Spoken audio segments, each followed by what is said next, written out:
Ventris and Bywater presents The Circle of the Earth, A Hymn of Kingdom, a novel by William Tickle, narrated by Edison McDaniels. It is a petroleum geologist named Dennison who sees him, a mile across the section he is charting, and he feels faintly unsettled at the interruption of his assumption of solitude.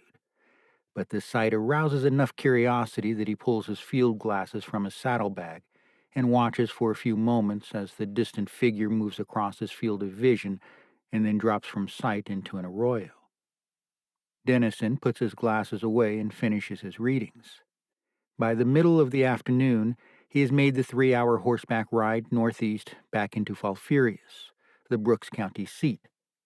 He spends the rest of the day in his rented office, charting his findings for his next report to the Standard Oil Company of New Jersey. He thinks no more of the figure at all until dinner that evening at his boarding house where, during a lull in the conversation, he mentions casually to the others at the table what he has seen. It surprises him when Chantry, a Brooks County deputy sheriff who has a room down the hall, takes an active interest. "Mexican?" Chantry asks. "How do you know?" "Sombrero," Dennison answers. "Posture, I don't know. You just sense it." "And you're certain there was only the one?" Dennison considers his reply. The lawman has always seemed distant to him, even arrogant, but it seems that Chantry's interest is coupled with a vague approval of some sort.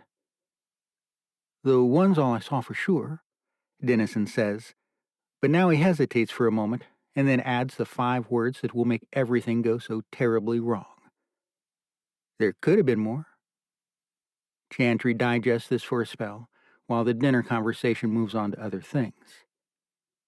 After dessert, Dennison moves to the parlor and settles in for his evening hour with the San Antonio newspaper, unaware, for now, that his casual desire to impress a man he does not like will result in the death of a man he does not know. Chantry ponders his options for a few moments and then walks 3 blocks to the county sheriff's office on the first floor of the new county courthouse. It is a brisk evening, and a chill is arriving with the darkness.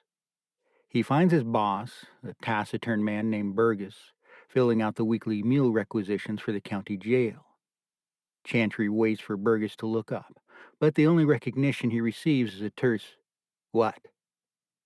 Burgess's gruffness makes Chantry suddenly unsure of his desire to raise this issue, but he is committed now and forges ahead. "Fellow at dinner said he saw some greasers on horseback moving north." The sheriff's gaze rises from the forms. "When and how many?" "Couldn't say how many. More than one horse. Pack horses, too. This morning, down near Bollarte Creek." Burgess considers this. "Probably nothing," he finally says. "The only reason I mention it is that it seems like they might be headed to San Diego." Chantry's statement of the obvious irritates Burgess, but he is damned if he will let Chantry see that. "All right," he says, and he returns his attention to the requisitions. Chantry waits for a moment and then returns to his boarding house, unaware, for now, that his casual desire to impress a man he does not like will result in the death of a man he does not know. And so it goes.